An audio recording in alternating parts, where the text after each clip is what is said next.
450 Marines versus the Imperial Japanese Army. I would assume this is during World War II. I mean, that is when the Japanese were being imperialists for the most part, at least in the known world. At least I'm sure they tried to imperialize in the past, but I think that this should be around World War II. This is another fat electrician video. I really enjoyed watching his videos, and this should be another fun one. Let's get right into it. During World War II, the Japanese military used to think that the Marines were all recruited from prisons and insane asylums, which, to be honest, it's always made sense to me, but after researching for this video, it's starting to make dollars. Today we're talking about the first time that the United States Marine Corps would come toe-to-toe with the Japanese military. Ladies and gentlemen, Wake Island, a small coral atoll 2,000 miles west of Hawaii, closer to Japan than it was to America, and highly sought after by the Japanese to be a forward operating base for World War II. The only problem with that was, it was currently held by the Americans. 450 Marine Corps artillerymen and 1,200 civilian construction workers, as well as 70 Navy corpsmen. In this context, for the layman, if you don't know, Navy corpsman is a fancy word for Marine Corps medic, aka Doc. And they didn't have much to defend the island with, but they did have 6 5-inch coastal artillery guns that were actually taken from America's first ever battleship, the original USS Texas from the 1800s. They also had 12 3-inch anti-aircraft guns, 18 M2 Browning machine guns, 30 Browning 30 caliber machine guns, as well as 12 Grumman F4F Wildcat fighters. In regards to time, Wake Island is 22 hours ahead of Hawaii, meaning that from their perspective, Pearl Harbor would take place on December 8th, 1941. An hour after the attack on Pearl Harbor had ended, Wake would receive a transmission saying that Pearl Harbor had occurred and that they needed to be prepared. 2 hours after that, 27 Japanese bombers would conduct an air raid on Wake Island, destroying 8 of their 12 F4F Wildcat fighters before they even left the airstrip. At this point, 400 civilian construction workers would volunteer to help fight if it came to that, and the Marines began training them on how to operate machine guns immediately, while also fortifying fighting positions. Wake Island would then be bombed again on the 9th, and do you know, like, every time I see stories like this, you know, in terms of people volunteering to fight, you know, construction workers volunteering to fight, I'm not sure people would do that these days in the US. I don't really know. I really don't know. Maybe I'm just too into the internet. You guys, Americans, you guys tell me down in the comments. Am I out of place here? I just don't think majority of Americans are loyal to America the way they used to be. At least all the stories I have seen about the United States, or every kind of story I've seen, like pre-World War II, or even just after World War II, maybe a couple of decades after World War II, I just don't think there are a lot of loyal Americans the way it was. So I'm really not sure, because I think lots of construction workers, people like that, the government doesn't really care about them anymore. You know, I think some of them feel like they're not being represented anymore.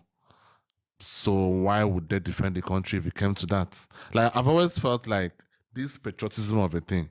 And the funny thing is that people like that, for some reason, these people that, you know, kind of feel like that are patriotic, that kind of ostracized from society. Like, people are trying to look at them like, you know, white nationalists, or they're racist, or they're this and this and this. And some part of me feels like these people that accuse other people of this kind of things would not take up arms to fight for the United States. Actually, some part of me feels that way. Like, these people would be the first to get on a plane, get on a ship, and get out of the United States if the US were to have an invasion, which I don't think the US will ever have an invasion. I think it would be too difficult due to the body of water that is protecting them. And except Mexico or Canada does it, it's never going to happen. But let's just say in a hypothetical scenario, these people that, you know, call people that want to feel like patriots, people that are like patriots, people that feel like if you don't stand for the national anthem, you know, you are not patriotic. The people that accuse them of being like racist, people call them nationalists and things like that. These people that accuse them of these things, if something like this happened and volunteers were needed to fight for the US, these people would be the first to leave the United States on a plane. to Europe or wherever it's kind of safe. I have that feeling. On December 11th, 1941, an entire Japanese naval detachment would arrive at Wake Island, and the battle for Wake would officially begin. As the Marines, the Navy corpsmen, and the construction workers rushed to their battle stations, they would see that they were incredibly outmanned and outgunned. The Japanese had brought with them 3 light cruisers, 6 destroyers, 3 submarines, 1 submarine tender, 2 PT boats, and 2 amphibious landing ships equipped with 450 special naval landing forces of the Japanese, which is essentially the Japanese equivalent of Marines. As the entire Japanese naval detachment advanced closer and closer to the island, they would finally come within striking distance of the Marine artillery, 12,000 yards. Despite that, and much to the confusion of the Marines, they were all ordered to hold their fire, which made absolutely no sense to them. These men could hit bullseyes at 12,000 yards. These guys would put a fucking 5-inch shell through a bedroom window if they wanted to. Why on earth are they being told to hold their fire? But the man in charge of the Marines, Commander Devereaux, realized that the Japanese artillery on the ships actually outranged the Marine artillery and they weren't firing yet. And this must mean that the Japanese thought that their air raids had disabled. How did you know though? How did you know? Like, did he have any inside information? All of the Marine defense. Commander Devereaux realized that the Japanese artillery on the ships actually outranged the Marine artillery and they weren't firing yet. And this must mean that the Japanese thought that their air raids had disabled all of the Marine defenses on the island, which was not true at all, because in reality the only thing they had taken out was the original 8 Wildcats from day 1. So under the command of Major Devereaux, the Marines would continue to hold their fire and play possum as the entire detachment advanced closer and closer. Wow. 10,000 yards, 8,000 yards, 6,000 yards, 4,000 yards, which as far as a Marine artilleryman is concerned is point blank fucking range. If they got any closer, these Marines were going to try to put a bayonet on this 5-inch gun, okay? The Marines would finally be given the order to open fire, and they would open fire with everything they... It's so hard being a soldier. It's so hard being a soldier. Following orders like that. My life is in danger and I'm standing there and I'm still being told, hold fire, hold fire. You know, they're coming closer. They're coming closer. Hold fire, hold fire. No, I'm hitting, I'm pulling that trigger. Sorry.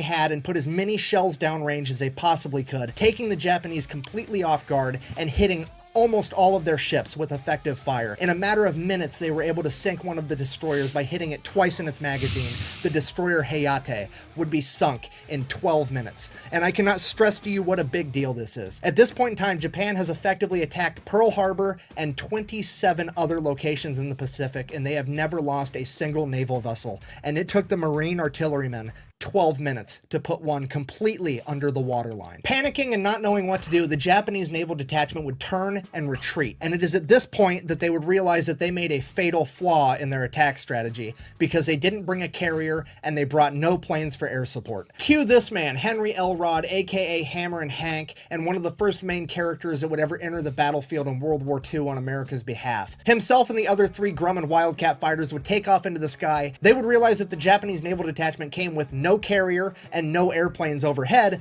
and let's face it, Japanese AA guns might as well be crewed by fucking stormtroopers because they can't hit shit. So the 4 Wildcat pilots take off and proceed to kick the entire naval detachment in the ass on the way out as they strafe their decks with machine gun fire and drop 100-pound bombs on their decks. Now, a 100-pound bomb and machine gun fire absolutely should never be able to sink a major naval vessel, like ever. Good old Hammer and Hank, though, managed to park one of those 100-pound bombs directly on top of the depth charges on top of the deck of the destroyer Kisarage, setting off a chain reaction that would sink the entire naval vessel. Which is literally the equivalent of killing a grown-ass man with a BB gun, but somehow he pulled it off anyways. Which, I mean, to be fair, is just standard behavior for the Marine Corps at this point. Now, the smoke settles from the battle, and they have to figure out what all happened, because, you know, there's a lot of moving parts. Come to find out, the only thing that the Marines lost, 2 of the planes were so damaged that they weren't going to be flyable anymore, so now they're only down to 2 Grumman Wildcats, and only 5 people had been injured. Nobody died on the American side. Japan, on the other hand, had lost 2 destroyers, a submarine, and a suspected 300+ men. Needless to say, the Japanese are fucking pissed and embarrassed about this entire thing. Which, I mean, they kind of have a right to be upset too. I mean, this was the first 2 ships they've had sunk during World War II.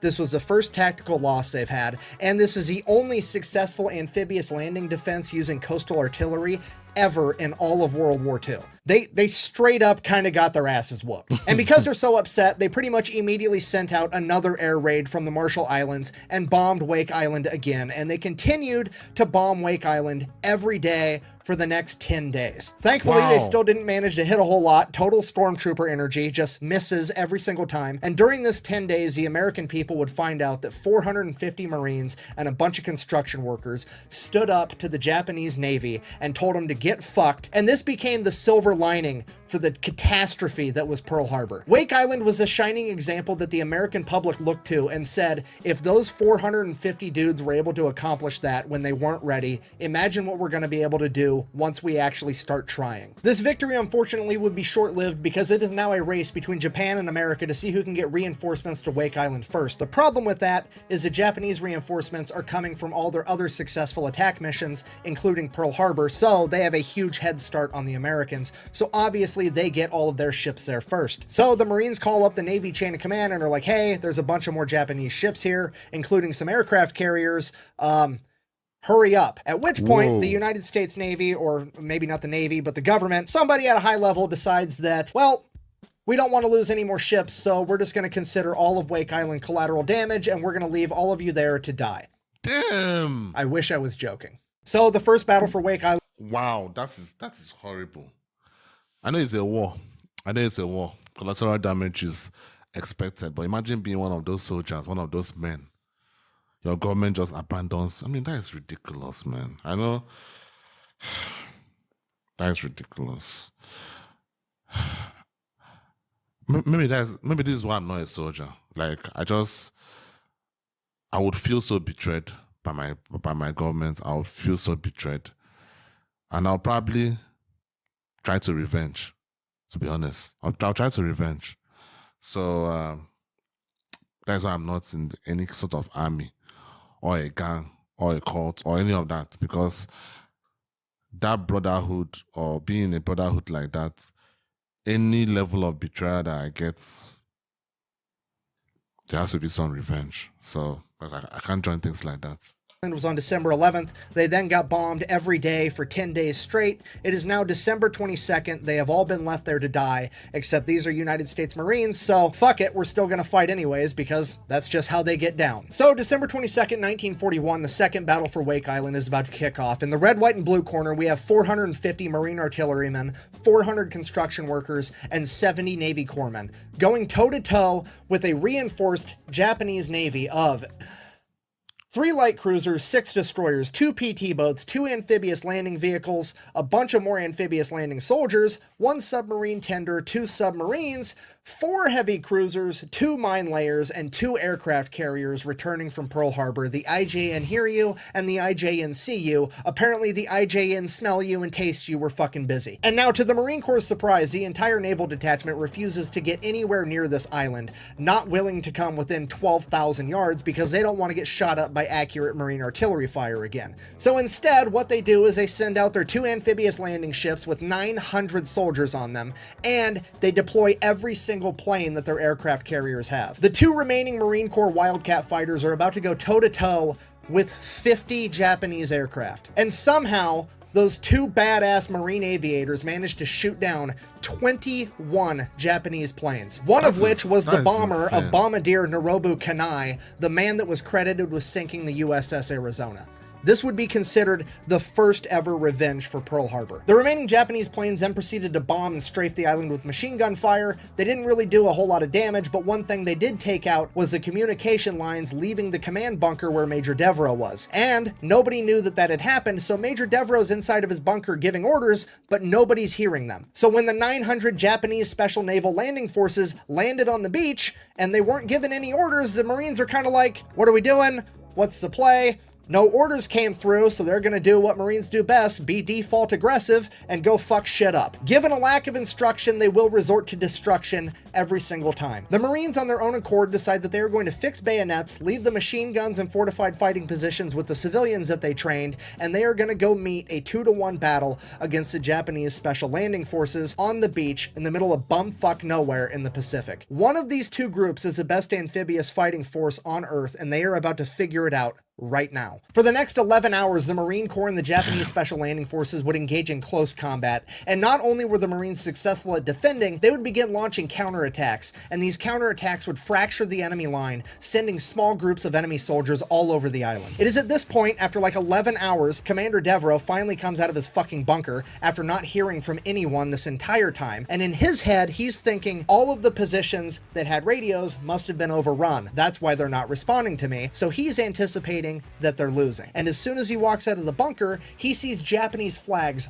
all over the island. And he assumes that the flags had been hoisted because the Japanese were victorious. But that's not what was happening. What he was seeing was Japanese good luck flags, which was a Japanese tradition in World War II, where the Japanese soldiers would have their friends and family sign a Japanese flag, and they would hang it on their rifle when they went into battle for good luck. That is what he was seeing, not flags hoisted in victory, because his Marines were kicking their fucking ass. But he didn't know that, so he proceeded to go around the island and force his men to surrender. Right off the bat, huge problem. The Japanese at this point in time weren't real big on the whole taking prisoners thing. They still very much believed in the Bushido Code of Honor, and if you surrendered on the battlefield, you lost that honor, and as far as they're concerned, if you didn't have your honor, you deserved to die. So it's already not looking that great, and it would become even worse once the fog of the battle finally lifted, and everybody began to look around and realize there's a distinct lack of dead Americans. Plenty of dead people, not many Americans, because over the last 11 hours, the Japanese landing forces had suffered 600 casualties, and the Americans had only lost 52 Marines and 70 construction workers. I say only, that's still a lot, it's way too many, it's tragic, I'm not trying to diminish that in any way, I'm simply trying to explain it was an extremely lopsided battle, and this would only serve to infuriate the Japanese even more. So the Japanese, now thoroughly pissed off, decide they are going to take every American on Wake Island, including the civilians that didn't even fight, and strip them all butt naked and tie them together in groups of 15 with telephone wire and march all 1,600 of them to the airfield. They then began assembling their crew-served machine guns, intending on executing everyone. They then stood there for 2 days on an airstrip, butt naked in the middle of the Pacific at gunpoint, until the Japanese admiral came out and announced to them that the Emperor of Japan had decided to grace them with their lives. You see, the American media had made such a big deal of the first defense of Wake Island that the entire world was watching the events unfold now, and Japan knew that they couldn't get away with committing such a mass atrocity without attracting too much attention, so they decided they were going to actually have to abide by the rules of war and take prisoners. The majority of the Americans would then be loaded onto cargo ships and sent to prison camps either in Japan or Japanese-occupied China. And I'm happy to say that the overwhelming majority of them survived all of World War II in these POW camps and got to return home in 1945 and 1946. Upon returning home, they would find out that only months after their first defense of Wake Island, in 1942, Hollywood had turned their life events into a movie. But the problem with the movie was that nobody actually knew what happened at the Second Battle of Wake Island, so Hollywood just anticipated that everybody had died, and that's how the movie ended. Fast forward like 45 years later, there's a Wake Island reunion event where a journalist finally asks all the Marines what they thought of that movie when they first returned home. And without skipping a beat, this man in his 60s or 70s at this point chimes in and says, well, first of all, we didn't actually have a dog there. To which every other Marine began laughing, and it is hands down my favorite part of this story, because somehow that man lived through an entire lifetime worth of shit before he turned 25, and he's now made it into the twilight years of his life with his sense of humor intact and that innate burning desire to be a fucking smartass that every military member I've ever met has. And now, the story's gonna get weird. Whatever became of Wake Island itself, while it would remain under Japanese control for the duration of World War II, every time an American naval vessel drove past it, they would open fire on it with its guns, and they would routinely perform air raids on the island. Now, as fate would have it, one of those air raids on Wake Island would be the very first combat mission of a new pilot that joined the military at the ass end of World War II, and that pilot's name was George Bush. Don't worry, it's gonna get weird. Returning now to the men as they were currently serving as prisoners of war, the vast majority were held in POW camps in Japanese-occupied China. Of all the men held there, a single Marine would escape, and he would make his way all the way to northern China, where he would find a group of Chinese communist soldiers, also not super big fans of the Japanese at this point in time, and they would decide, hey, the enemy of my enemy is my friend, I'm gonna make sure this Marine makes it home safe, and that's exactly what they did. And just as that Marine was about to set off on his final journey home, he would receive a visit from those soldiers' leader, and that leader would wish him well on his journey and gift him with several very nice Chinese rugs. That leader's name was Mao Zedong. the deadliest human of all time, credited with killing somewhere between 40 and 80 million people. Yeah, the truth is that leader's name was Mao Zedong, the deadliest human of all time, credited with killing somewhere between 40 and 80 million people. Yeah, the truth is literally stranger than fiction, and all of this happening, I have so many questions, but most important of all... Wait. How does someone kill... Man, first of all, how does someone kill up to 80 million people? Like, obviously, it got people to kill people. Like, there's not how a human being is actually capable of killing 80 people, right? Sorry, 80 million people. It's not possible. It's just not possible. Even if, I'm not saying that these people fought back. Like, let me just say, even if you want to use bombs to kill people, even Hiroshima and Nagasaki, or whatever they call that place, Nagasaki or whatever, it wasn't up to 1 million people in total. So how does it, anyway, like, I don't know that person. You guys can help me down in the comments. Type out his name. Let me know who that person is. Was he like a leader in China during that period? Man, it's really confusing. The one question I want an answer to more than anything: what do you think that guy did with the rugs? I mean, for real, on one hand, kind of weird to keep them, but on the other hand, the rug didn't do anything, and it's a nice fucking rug. You know what I mean? Okay, this video is getting out of hand. I have to end it. In conclusion, after Pearl Harbor, the commander of the Japanese Navy, Admiral Yamamoto, would write in his personal diary, quote, "I fear all we have done is awoken a sleeping giant and filled him with terrible resolve." And I personally find it ironic that the first time that his men would come face to face with that terrible resolve, the sleeping giant that they awoken, would be 3 days later at Wake Island, where 450 Marines, 70 Navy corpsmen, and 400 blue-collar construction workers stood together and halted the most powerful Navy on the planet in their tracks for 16 days. If you made it this far in the video, Thank you for watching. The best way to support the channel is go buy some merch at thefatelectrician.com. Quack bang, out. Wow. I mean, like I said at the beginning of the video, every time I see all these stories about the US and in their, short history, I've always wondered if this thing happened. Like, I also have these thoughts about the UK as well. The UK is, I don't know the percentage, but a lot of people, according to the UK people, they will tell you those people are not ethnic British people. I've always wondered if there was a situation where maybe the UK had, like, let's say a situation of like a World War II, for example, where you need all the bodies and all the men that you can get. If these people have the chance to run out of the country, do you think they'll stay? Like, I just don't see, from what I'm seeing from the outside, I just don't see that loyalty, that patriotism for these countries anymore. I just don't see it. Every time, when I see the stories all the time, it's remarkable to listen to. But the current population of these countries, I just don't think they have the loyalty to these countries. Like, I'm pretty sure, like, for example, in the US or in the UK, the people that I know that immigrated to these countries, if anything were to happen, outside of the government actually stopping people from traveling out, but if they had the chance, they would run back to this country immediately. They would run back. I actually had that discussion with one of my friends that is in the UK. I asked him, if the UK were to go through like a war now, like, would you stay?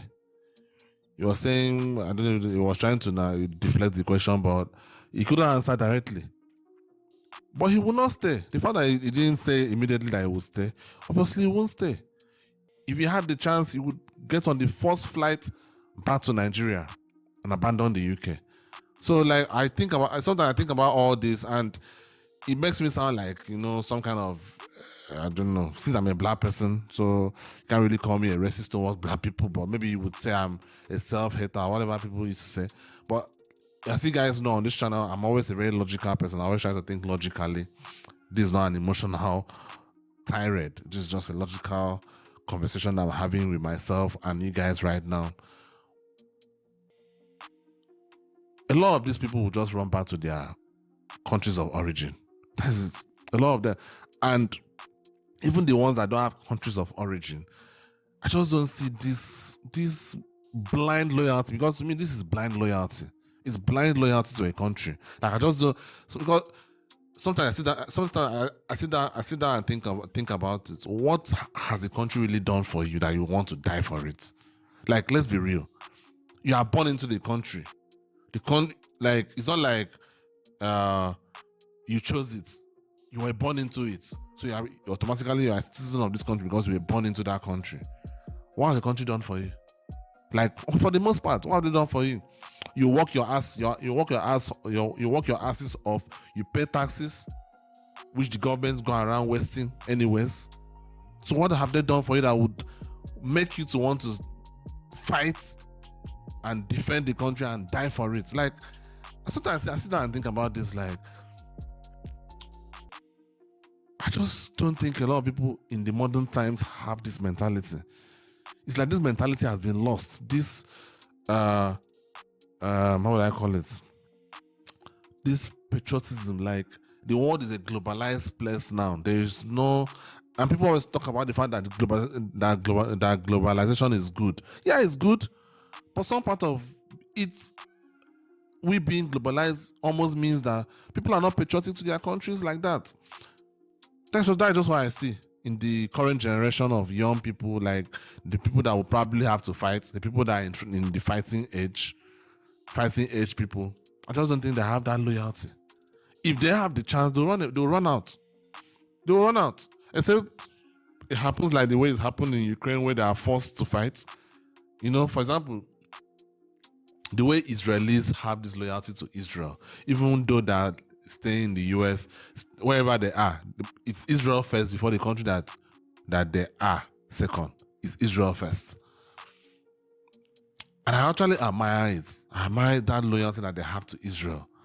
But other countries, other Western countries, from what I have seen, I just don't see that loyalty. I just don't see it. I just don't. Anyway, I guess maybe it hasn't come to that, because I actually think if Ukraine did not stop men from leaving, I think a lot of men would have left. But obviously they have no choice, they have to stay. So I think that's all Western countries will have to do, stop people from leaving. Then again, I don't know whether Ukraine is a landlocked country, so it's a bit easier to stop people from leaving. I don't know about the places like US with the large coasts. I would just enter a ship and escape. Seriously. Man, like, I just don't know. Like, the whole thing is, it's something I used to think about sometimes. Like, these countries better not get into the situation that they had in World War II. They better not.